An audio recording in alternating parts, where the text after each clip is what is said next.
ესეთ უნდა გითხრათ ახლა რომ იმედი არ მაქვს, იმიტომ რომ ობიექტურად ხედავ რა ხდება და რა მძვინვარებს ჩვენ ქვეყანაში და როგორ გაშიშულდა რეალურად გინდა რეჟიმი დაარქვით, გინდა დიქტატურა. მე ვთვლი რომ ეს სულ იყო უბრალოდ ამ მოვლენებმა ეს გააშიშლა.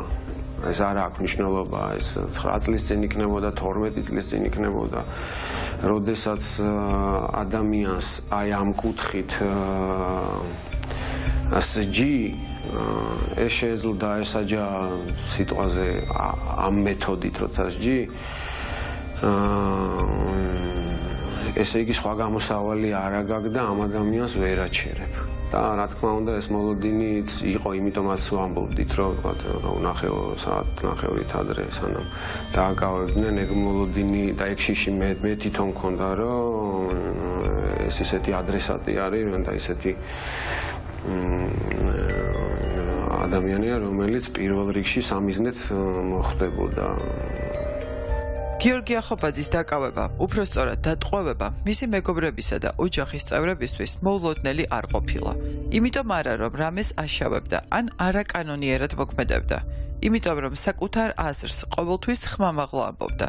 ეს იქნებოდა აქციებზე თუ სოციალურ ქსელში. არც მისთვის ყოფილა ეს ამბავი გასაკვირი. თავადაც სულ ქონდა მოლოდინი რომ დააკავებდნენ. აფრთხილებდნენ რომ სამოქალაქო და პოლიტიკური აქტიურობის გამო შესაძლებელი იყო მსგავსი რამ შემთხვეოდა. და რადგან რუსულ რეჟიმს და ქვეყანას, სადაც დიქტატურა მძვინვარებს, არ სურს კრიტიკა, არ სურს საღი აზრის ხმამაღლა გაჟღერება. თუმცა ამ მოლოდინის მიუხედავად არც ერთი წამი არ დაუხევია უკან. ყოველდღიურად კიდევ უფრო აქტიური ხდებოდა და როგორც კი დრო გამოუჩნდებოდა, იქ იდგა, სადაც მის ქვეყანას სჭირდებოდა.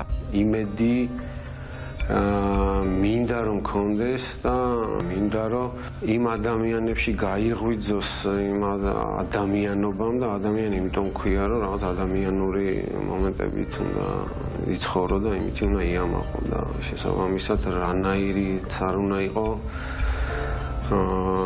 უნდა გაიღვიძოს შენში ეს მიძინებული რაღაცა თანაგრძნობის მომენტმა უნდა გაიღვიძოს შენში. რა თანაგრძნობასა და ადამიანობაზე ვსაუბრობთ? მაშინ, როდესაც ქვეყანაში ადამიანებს იტაცებენ, უვარდებიან სახლებში, ქუჩა-ქუჩა შავნიღბიანები დასდევენ და გულის წასვლამდე სცემენ. პოლიცია იქვეა, ყველა უკანონობა მათ თვალწინ ხდება და ხმას არ იღებენ. მოსამართლეები კი სამართალ გამოცდილები იღებენ იმ გადაწყვეტილებას, რაც ოლიგარქს სურს. ასე მოხდა გიორგი ახობაძის შემთხვევაშიც. გაჩუმება ვერ მოახერხეს და დაიჭირეს. თან როგორ ნარკოტიკული საშუალება ჯიბეში ჩაუდეს და რუსული რეჟიმის წესებით ასამართლებენ. Რამდენი ადამიანი მოვიდა შენთან ამ პროცესს და საქმის გამომატოს ატომის მანქანაზე და ისე უფრო ხელის ცდელობები არის შენ ჯიბესთან დავუწევ აცივე ამაყალებს, მაგრამ მოგეცემთ კაცი მაგავდა და შენ ფიზიკური შესაძლებლობები არ ემატებოდა და შენ ფიზიკური შესაძლებლობები არ ემატებოდა გუდიობიცის და მოკლედ მისი ხელი მოხდა შენ ჯიბესთან. ისე რა რაღაცა ჩარის. დაწყებული მაგმომენტიდან დამთავრებული შექმნის დასრულებამდე მქონდა სიტყვიერი პროტესტი. ლელა მარიდაშვილი კი ის მოსამართლეა, რომელიც სრულ მორჩილებას უცხადებს ქართულ ოცნებას. ფორმალურად აძლევს საშუალებას ბრალდებულ საკუთარი თავი დაიცვას. თუმცა რა მნიშვნელობა აქვს გიორგის სიტყვებს? მისი საქმე ხომ უკვე სხვაგან გადაწყვიტეს. და რა თქმა უნდა, ლელა მარიდაშვილის ხელით გიორგი ახობაძე პატიმრობაში რჩება. მოსამართლე მიზეზად ხშირ საზღვრის კვეთასა და მიმალვის საშიშროებას ასახელებს. საზღვრის კვეთებზე სასამართლოზე აღნიშნეს, რომ იმიტომ პრობლემები საზღვრის კვეთები აქვს დაფიქსირებული და ეს უნდა იცოდეს მოსახლეობამ, რომ უმეტესობა წილი ამ საზღვრის კვეთების იყო პროფესიული საქმიანობით გამოწვეული პაციენტების გადაყვანა ხდებოდა მინსკში, თურქეთში და ასე შემდეგ. სიკეთე მაინც ყოველთვის რაღაცა თავის გზას პოულობს და ამ კაცს არ აქვს ბოროტება ნაკეთები ცხოვრებაში, კეთილად აქვს ნაცხოვრი. მე 25 წლის მის მეგობარს შემიძლია ეს თამამად თქვა და უფრო მეტი კარგი საქმე აქვს გაკეთებული დამიჯერეთ ესე ამბავი. სამწუხაროდ რუსულ რეჟიმს 60-ზე მეტი პატიმარი ყავს. ზოგს რა მუხლი მიაწერეს და ზოგს რა. ყოველ შემთხვევაში გადაწყდა ისე, როგორც ოლიგარქის რეჟიმს უნდოდა. თუმცა მათი 4 კედელში გამომწყდების მიზეზი ყველამ ძალიან კარგად ვიცით. თითქოს ახლა უფრო კარგად გავიცანით ის ადამიანები, რომლებიც ჩვენს გვერდით მედგრად იდგნენ ჩვენი ქვეყნის სადარაჯოზე. მათი დაკავების შემდეგ უკვე მათი მეგობრები გვიმხელენ ამბებს, რომლებიც მათ პიროვნულ თვისებებზე ბევრს გვეუბნება. გიორგი ახობაძე მათ შორისაც გამორჩეულია. სოციალური ქსელი სრულიად მოიცვა მისი პატარა პაციენტების, მშობლების, მოყოლილმა ამბებმა. გიორგის არაერთი სიკვდილთან მებრძოლი ბავშვი გადაურჩენია. სადაც ხვანებდებოდა, ის იქ ჩდებოდა და სასწაულებს ახდენდა. ყოველთვის ბოლომდე და თავდადებით იბრძოდა. ბინიცის რამდენი სპეცრაზმერის შვილს აჩუქა სიცოცხლე. ან იმ ადამიანების ახლობლები გადაარჩინა, რომლებიც უკანონოდ და დაუნდობლად მოექცნენ მას. იმდენად ბევრი შეტყობინება მოდის და წერილი მოდიან უცნობი ადამიანები და ყვებიან თავიანთ ისტორიას და აღმოაჩენენ ხოლმე, რომ თურმე გიორგის გადაურჩენია მათი შვილი, დედა და ძმა, მამა, ნებისმიერმა ადამიანში არც იცოდნენ, რომ მათ ოჯახებს დახმარებია გიორგი. გიორგი ახობაძე ექიმია, რეანიმატოლოგ, ანესთეზიოლოგი, საკუთარ პროფესიაზე შეყვარებული ადამიანი, რომელიც სრულიად უცხო ადამიანებზე ზრუნვას ციხიდანაც ახერხებს. ციხიდან განხორციელდა ჩემთან ზარი. მირეკავს თითქოს აი გუშინ დავშორდით ერთმანეთს თითქოს ისე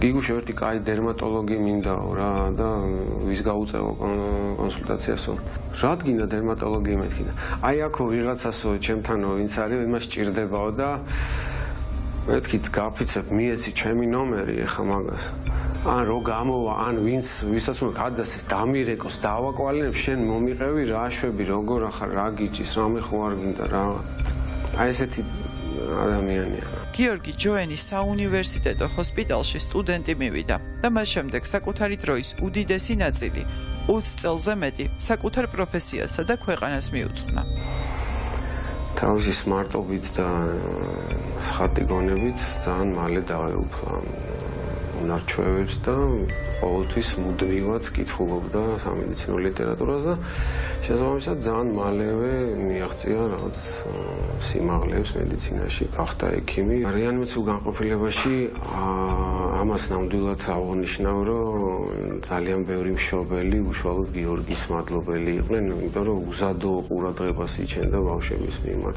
მე მახსოვს ჩემი ოჯახის შემთხვევაში, როდესაც დეიდა ჩემი 29 წლის ასაკში ებრძოდა უკურნებელ სენს, ერთ დღესაც შეწყვიტა გულმა მუშაობა. და ექიმებიც რო დანებდნენ და გვითხრეს, რომ უკვე დამთავრდა ყველაფერია, გიორგი არ დანებდა, შემთხვევით იყო მოსული სანახავად, გაუწია ყველანაირი სამედიცინო დახმარება და მისმა გულმა გააგრძელა მუშაობა. იქიდან 4 თვე აჩუქა სიცოცხლის დეიდაჩებს და ოჯახს გვაჩუქა 4 თვე, რომ მასთან ქონოდა ურთიერთობა კიდევ. გაუჩერებლივ მუშაობდა. მაშინაც, როდესაც ქვეყანაში მძიმე მდგომარეობა იყო და კლინიკები პაციენტების რაოდენობას ვერ უმკლავდებოდნენ. კოვიდს მამასთან ერთად ებრძოდა. საავადმყოფოში მისი ცვლის დასრულების შემდეგ პაციენტებს სახლში აკითხავდა. სახლში მისვლის შემდეგ კი სატელეფონო კონსულტაციებს ატარებდა. გიორგის მამა რევას ახობაძე პროფესორი ციშვილის სახელობის ბავშვთა კლინიკის ქირურგი იყო. შემდეგ უკვე გიორგის მამას დაემართა კოვიდი, შემდეგ გიორგის დედას დაემართა კოვიდი, ორივე მძიმე ფორმებში გადაიტანეს. სხვადასხვა გართულებების შედეგად 2022 წელს უკვე სამწუხაროდ გარდაიცვალა გიორგის მამა. დედას ჰქონდა ინსულტი. ამის გამო გიორგის მოუწია, რომ ფიზიკურად აიღო თავის თავზე ფიზიკური მოვლა. მარტო იყო გიორგი მასთან ერთად სახლში და უვლიდა მას. ანუ სახლი მისთვის გახდა რაღაცა სარეანიმატო რეანიმაციის პალატა, სადაც დედამისს უვლიდა. ამას ვერ შეძლებდა ვერავინ, იმიტომ რომ გიორგი უვლიდა ერთის მხრივ ალბათ როგორც პაციენტსაც და უვლიდა როგორც საკუთარ დედას. წოლიარე დედის მოვლისა და მასზე მზრუნველობის პასუხისმგებლობა სრულიად საკუთარ თავზე აიღო. დედის, რომელმაც მძიმე ინსულტის შემდეგ დაკარგა მეტყველება და მოძრაობის უნარი. გარესამყაროსთან და შვილთან კონტაქტს მხოლოდ მზერით ახერხებდა. გიორგიმ საკუთარი სახლი მიკროკლინიკად გადააქცია. ამის გამო ძირითადად დროს თავადაც სახლში ატარებდა. როდესაც დროს გამონახავდა, მაშინვე აქციის მონაწილეებს უერთდებოდა. ასე იყო 7 დეკემბერსაც. რამდენიმე საათით რუსთაველის გამზირზე წავიდა. სადაც სახლში მომზადებული სენდვიჩები დაარიგა. უკანა გზაზე კი თამარ მეფის გამზირზე დააკავეს. პროკურატურის მტკიცებით აქციიდან სახლში მიმავალ გიორგი ახობაძეს თან ჰქონდა 3 გრამზე მეტი ნარკოტიკული საშუალება. თუმცა საქმეში არ არსებობს ვიდეო მტკიცებულება. მეგობრებს ცოტა ღიმილი გვეგვრება, როდესაც ექვსივე დაკავებული პოლიციელი ამბობს, რომ მისი გადაღება, ანუ სამხრე კამერების ჩართვა ვერ მოხერხდა, იმიტომ რომ წინააღმდეგობას გვიწევდაო. ჯერ გიორგი უნდა ნახო, როგორ მოძრაობს და როგორ გადაადგილდება და მე უნდა თქვა, რომ 6 კაცს წინააღმდეგობა გაუწია ისე, რომ კამერები არ ჩაითო. ყველაზე მძიმე პერიოდში აღმოჩნდა გიორგიმ რუსული რეჟიმის ტყვე. თავის ინსტიტუტი ის გამოცხადებს საკუთარ დაზიანებისკერა ის გამოც დაიღო მეტყველება ვერ არის ქრისტიანებითა ესაა საკუთარ ინსტიტუტის საჭიროა დასწრებული მე ვიცი რომ კარგად მას ჩემი პროფესია ეს სახში მოწყობილი ტესტები თერაპიის პალატაში მისი თხოვნა რომ გაითვალისწინებინათ უმწეო დედის მდგომარეობა და უკანონო პატიმარი გირაოს სანაცვლოდ გაეთავისუფლებინათ ან შინაპატიმრობა მიესაჯათ მოსამართლემ არ გაითვალისწინა დედა სახლში მარტო დარჩა გიორგის დაკავების დღესვე მძიმე პაციენტი მისი მეგობრების დახმარებით კლინიკაში გადაიყვანეს. რაც ნაბიერებდა რა მოხდა?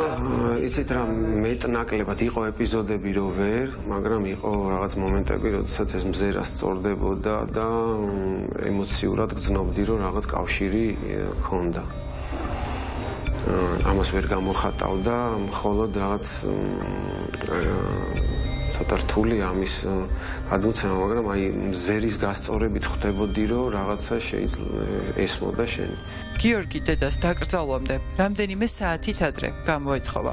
როცა გლდანის მერვე პენიტენციური დაწესებულებიდან მოულოდნელად სახლში მიიყვანეს. გიორგის დედის გარდაცვალება ყველასთვის და ოჯახისთვის და მეგობრებისთვის ძალიან რთული იყო. ემოციურად და ამ ყველაფერს ამძაფრებდა ის, რომ გიორგი არ არის დღეს და არ იყო ნინოსთან ერთად ბოლო წუთებში დარწმუნებული ვარ მისთვისაც რთული იქნება და რთულია.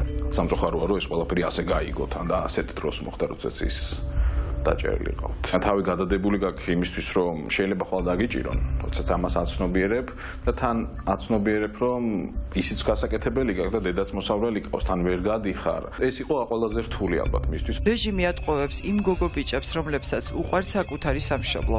არ აქვს მნიშვნელობა სახელებსა და გვარებს, მათ საქმიანობას, ამ მდგომარეობას. ის სასტიკად სჯის და უსწორდება ყველას, ვინც უსამართლობასთან შეგუებას, უკომპრომისო ბრძოლას ამჯობინებს.